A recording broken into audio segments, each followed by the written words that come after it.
ونصلي ونسلم على رسوله الكريم أما بعد فأعوذ بالله من الشيطان الرجيم بسم الله الرحمن الرحيم قال الله تبارك وتعالى في شان حبيبه إن الله وملائكته يصلون على النبي يا أيها الذين آمنوا صلوا عليه وسلموا تسليما اللهم صل على سيدنا ومولانا محمد وعلى آل سيدنا ومولانا محمد بعدد كل شيء معلوم لك۔ خیر خواہی کے حوالے سے ہمارا بیان چل رہا ہے۔ حضرت سیدنا تمیم داری رضی اللہ تعالیٰ عنہ کی جو روایت ہے وہ روایت ہمارے درس میں شامل ہے۔ آپ فرماتے ہیں کہ حضور نبی کریم صلی اللہ علیہ وآلہ وسلم نے ارشاد فرمایا، دین خیر خواہی کا نام ہے۔ تو فرماتے ہیں ہم نے عرض کی کس کے لیے؟ ارشاد فرمایا للہ ولی کتابہ ولی رسولہ ولی ائمۃ المسلمین وعامتہم، کہ اللہ کے لیے، اس کی کتاب، اس کے رسول، ائمہ مسلمین اور عام مسلمانوں کے لیے۔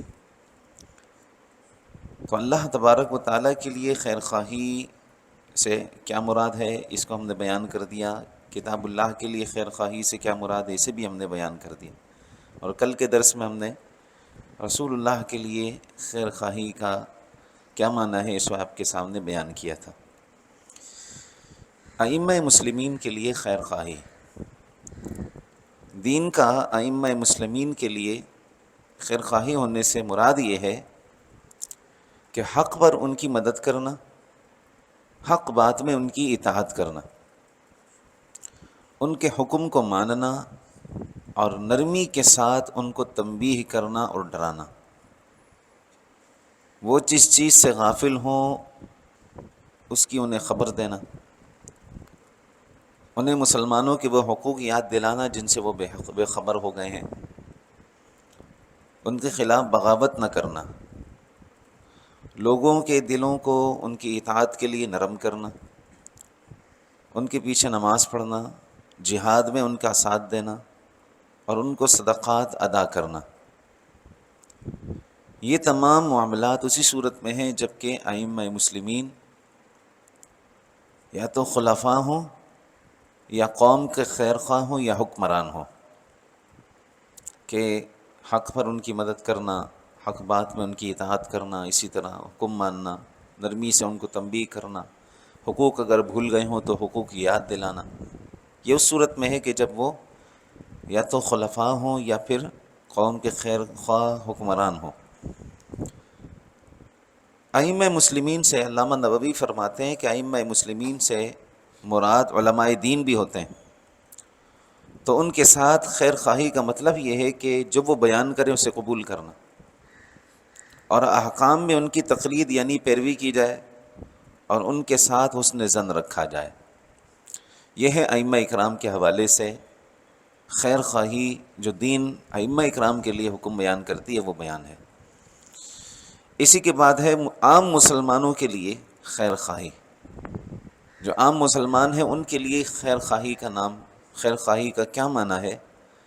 تو اس سے مراد یہ ہے کہ دنیاوی امور، دنیاوی اور اخروی معاملات میں ان کی رہنمائی کرنا۔ کسی عام مسلمان کو دنیاوی طور پر اگر آپ کی رہنمائی سے، آپ کی تربیت سے کوئی اچھا کام مل سکتا ہے، اچھا معاملہ ہو سکتا ہے اس کے ساتھ، تو اس کی رہنمائی کریں۔ اسی طرح اخروی معاملات سے مراد یہ ہے کہ اپنے مسلمان بھائی کو دین کی طرف لے کر آنا، اس کو دین سکھانا، اسے دین کے مبادیات یعنی ابتدائی جو چیزیں ہیں جو ضروریات دین سے ہیں ان کے بارے میں بتانا۔ تو یہ ہیں اخروی معاملات میں اس کی رہنمائی کرنا۔ اسی طرح ذکر و اذکار میں اس کو لگا دینا، اور اگر وہ کسی گناہ کے فعل میں مبتلا ہے تو اس کو چھوڑنے کے لیے اس پر محنت کرنا۔ اسی طرح ان کی تکالیف کو دور کرنا۔ کسی بھی تکلیف میں ہمارا کوئی مسلمان بھائی مبتلا ہے تو اس مسلمان بھائی کے لیے فوراً پہنچ کر اس کی تکلیف کو دور کرنے میں اپنا کردار ادا کرنا۔ تو یہ ہے عام مسلمانوں کے لیے خیر خواہی۔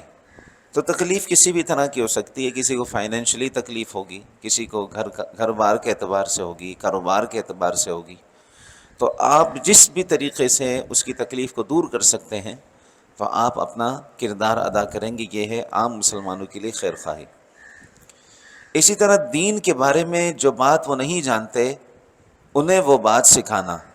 وہ نماز سے بھی متعلق ہو سکتی ہے، وہ روزے سے متعلق ہو سکتی ہے، وہ خرید و فروخت سے متعلق ہو سکتی ہے. ہو سکتا ہے کہ اس کے خرید و فروخت میں کوئی حرام چیز شامل ہو رہی ہے اس کے ناپتہ ہونے کی صورت میں، یعنی اسے علم نہیں ہے، اس لیے وہ کسی حرام چیز کو اپنی تجارت میں اپنے کاروبار میں شامل کر رہا ہے، تو اس کی تربیت کرنا اور اسے دین کے وہ معاملات سکھانا کہ جسے وہ نہیں جانتا.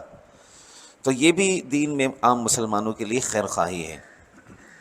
اسی طرح قول و فعل سے ان کی مدد کرنا. قول سے مراد یہ ہے کہ کوئی اچھی بات کہنا، ان تک کوئی اچھا پیغام پہنچا دیں، اور فعل سے یہ ہے کہ کہیں ان کا کام نہ بن رہا ہو تو آپ کے جانے سے اگر ان کا کام بنتا ہے تو آپ چلے جائیں. یعنی کسی مقام پر ہسپتالوں میں آپ کی موجودگی کی وجہ سے ان کے لیے آسانی ہو سکتی ہے تو آپ چلے جائیں اور آپ جا کر ان کو سمجھا دیں. کیونکہ ہسپتالوں کے اندر بھی آپ دیکھتے ہیں کہ بہت سے ایسے ڈپارٹس ہوتے ہیں جو لوگوں کو پتہ نہیں ہوتے، تو وہ بیچارے پورے اسپتال کا چکر کاٹ رہے ہوتے ہیں. تو آپ موجود ہوں، آپ کو معلومات ساری حاصل ہوں، تو آپ جا کر ان کی اس طرح مدد کر دیں کہ فلاں کام یہاں سے ہوتا ہے، فلاں کام یہاں سے ہوتا ہے، اس طرح مدد کرنا. یا پھر کسی ایسی جگہ سے آپ کا رابطہ ہونا کہ جہاں کے رابطے سے ان کے لیے پیسے کی صورت میں مدد ہو سکتی ہے. کہ بعض ہاسپٹلز میں اس طرح غریب لوگوں کے لیے ان کے ہاں ریلیف کا ایک ادارہ قائم ہوتا ہے کہ جس سے وہ غریب لوگوں کی مدد کرتے ہیں. تو آپ کو اگر یہ چیزیں معلوم ہو تو یہ ہے فعلی طور پر مدد کرنا اپنے مسلمان بھائی کی، اور یہ ہے مسلمان کی خیر خواہی. اسی طرح ان کے عیبوں کو چھپانا. کسی مسلمان بھائی کے عیب پر آپ مطلع ہو جائیں، کسی بھی مسلمان بھائی کے عیب آپ کو معلوم ہو تو ان عیوب پر آپ مطلع ہوں تو آپ چھپائیں ان کو. کسی کا بھی عیب ظاہر نہ کریں. اگر کسی کا عیب آپ ظاہر کرتے ہیں نا تو پھر بزرگان دین فرماتے ہیں کہ جو اپنے کسی مسلمان کے عیب کو ظاہر کرتا ہے اللہ تعالیٰ اس کے عیبوں کو ظاہر کرتا ہے.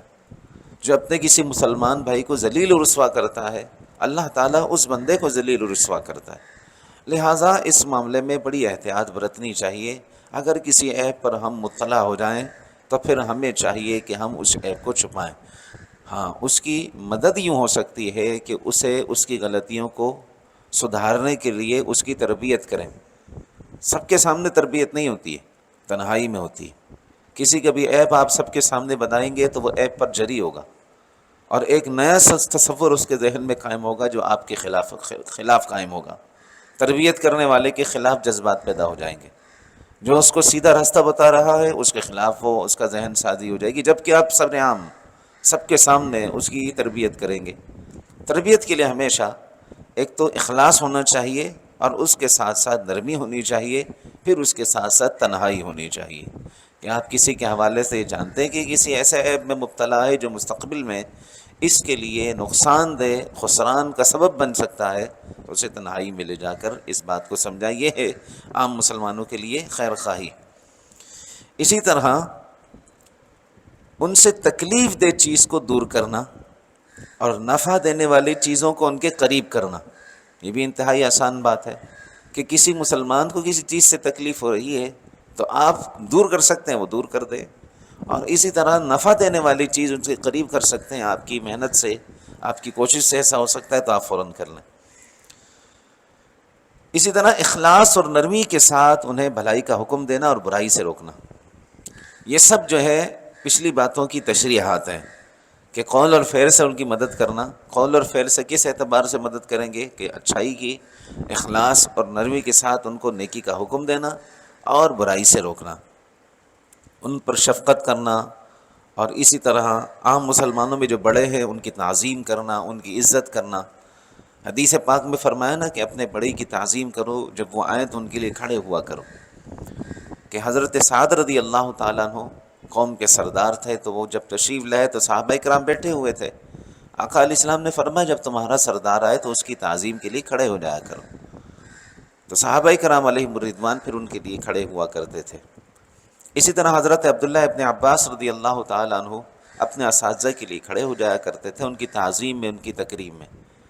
اس طرح ہم جب سلام پڑھتے تو تعظیماً کھڑے ہو کر ادب سے احترام سے سلام پڑھتے ہیں. کیوں؟ کھڑے ہونا یہ ایک تعظیم کی علامت ہے. ہمارے ملک کا قومی ترانہ پڑھا جاتا ہے تو اس کی بھی تعظیم میں کھڑا ہوا جاتا ہے. پچھلے دنوں ایک ویڈیو نظر سے گزری کہ ایک صاحب کہہ رہے تھے کہ قومی ترانے کی تعظیم میں کھڑا ہونا یہ شرک ہے. یہ شرک کوئی نہیں ہے، یہ اپنی اختراع ہے کہ کوئی قومی ترانے پر کھڑے ہونے کو شرک کہے. اس کے اپنے دماغی خلل تو ہو سکتا ہے، شرک نہیں ہو سکتا کہ یہ تعظیماً کھڑا ہونا ہے.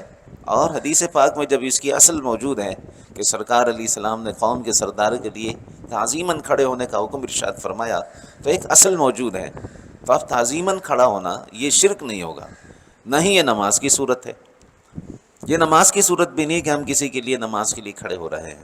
تو بہرحال کسی کی تعظیم میں کھڑا ہونا اور اس کے لیے ادب اور احترام کے لیے کھڑا ہونا، ماں باپ آتے ہیں تو ان کے لیے کھڑا ہونا. آپ دیکھتے ہیں کہ حضور نبی کریم صلی اللہ تعالیٰ علیہ وآلہ وسلم کی سیرت پاک سے یہ باتیں ملتی ہیں. سیدہ پاک کے لیے آپ کھڑے ہوا کرتے تھے کہ نہیں؟ جب آپ کی بارگاہ میں وہ جاتی ہیں تو آپ ان کا کھڑے ہو کر استقبال کرتے، ان کا ماتھا چومتے اور انہیں اپنی جگہ پر بٹھاتے. جب آپ ان کے یہاں تشریف لے جاتے آپ صلی اللہ علیہ وسلم تو سیدہ پاک آپ کے لیے کھڑے ہوا کرتی تھیں، آپ کا ماتھا چوما کرتی تھیں اور آپ کو اپنی جگہ پر بٹھاتی تھیں. تو یہ دیکھیں نا، کھڑے ہونے کے ایک تصور دین اسلام میں موجود ہے تو پھر یہ شرک نہیں ہو سکتا. بہرحال بڑوں کی تعظیم اور ان کی عزت کرنا یہ بھی عام مسلمانوں کے لیے خیر خواہی ہے. چھوٹوں پر شفقت کرنا اور انہیں اچھی نصیحت کرنا، اسی طرح ان کے ساتھ دھوکہ اور حسد نہ کرنا عام مسلمانوں کی بات ہے کہ جناب ہمارا عام بھائی مسلمان بھائی اگر کوئی ترقی کر رہا ہے تو صبر کرو، اس کو دھوکہ دیتے ہیں ایسا کہ اس کا سب کچھ دبا ہو جائے. ایسا بالکل نہ کرنا، نہ ہی حسد کرنا کہ اسی کو ترقی کیوں مل رہی ہے، دل میں جذبات پیدا ہو جائیں. حدیث پاک میں یہ ہے کہ حضور نبی کریم صلی اللہ علیہ وسلم کی بارگاہ میں صحابہ کرام نے عرض کی، یا رسول اللہ صلی اللہ علیہ وسلم، ہمیں اگر کسی کے حوالے سے اس طرح کے جذبات پیدا ہوں تو ہم کیا کریں؟ آقا علیہ السلام نے فرمایا اس کے لیے برکت کی دعا کریں اور اپنے لیے بھی دعا کریں. یعنی اس کے لیے یوں دعا کریں، یا اللہ پاک اس کے رزق میں یا اس کو جو بھی مقام اور مرتبہ تو نے دیا ہے، جو نعمت دی ہے، اس میں برکتیں عطا فرما اور مجھے بھی عطا فرما. اسے رشک کرنا کہتے ہیں. حسد کے مقابلے میں رشک آتا ہے کہ حسد جو ہے وہ نیکیوں کو جلا دیتا ہے اور رشک جو ہے وہ بڑھا دیتا ہے، تو وہ نعمت میں بھی اضافہ کرتا ہے. تو لہٰذا اپنے مسلمان بھائی سے حسد نہیں کرنا چاہیے بلکہ اس کے لیے رشک کرنا چاہیے اور اس کے لیے دعا کرنی چاہیے. اسی طرح بھلائی میں جو اپنے لیے پسند کریں اپنے مسلمان بھائی کے لیے پسند کریں، اور جن چیزوں کو اپنے لیے ناپسند کریں ان چیزوں کو اپنے مسلمان بھائی کے لیے بھی ناپسند کریں. کہ انسان دھوکے کو اپنے لیے پسند نہیں کرتا تو اپنے مسلمان بھائی کے لیے بھی پسند نہ کرے. فراڈ کو اپنے لیے پسند نہیں کرتا تو اس سے اپنے مسلمان بھائی کو بھی محفوظ رکھے کہ دین کے اعتبار سے بندے پر اعتبار کر ہی لیتا ہے کہ میرا مسلمان بھائی ہے. دینی لبادہ بھی جس نے اوڑھا ہوا ہے نا، اندر سے وہ کیسا بھی ہے تو وہ اعتبار کر لیتا ہے. تو جب وہ اعتبار کرے تو اس کے اعتبار کو، اس کے بھروسے کو نقصان نہیں پہنچانا چاہیے. یہ ہے دین میں عام مسلمانوں کے لیے خیر خواہی. اللہ تبارک و تعالیٰ کی بارگاہ میں دعا ہے اللہ کریم ہمیں خیر خواہی کا جذبہ عطا فرمائے اور ایک دوسرے کے ساتھ محبت عطا فرمائے. آمین بجاہ سید المرسلین. الحمدللہ رب العالمین والصلاة والسلام علی سید الانبیاء واشرف المرسلین وعلی آلہ وصحبہ اجمعین. اللہم ربنا زدنا علما نافعا وعملا صالحا ولسانا ذاکرا وقلبا خاشعا وبدنا صابرا ورزقا واسعا. اللہم استرنا بسترک الجمیل فسهلنا یا الہی کل صعب بحرمت سید الابرار سهل. اللہم افتح علینا حکمتک وانشر علینا رحمتک یا ذا الجلال والاکرام. وصلی اللہ تعالی علی حبیبہ سیدنا و مولانا محمد وآلہ وصحبہ اجمعین برحمتک.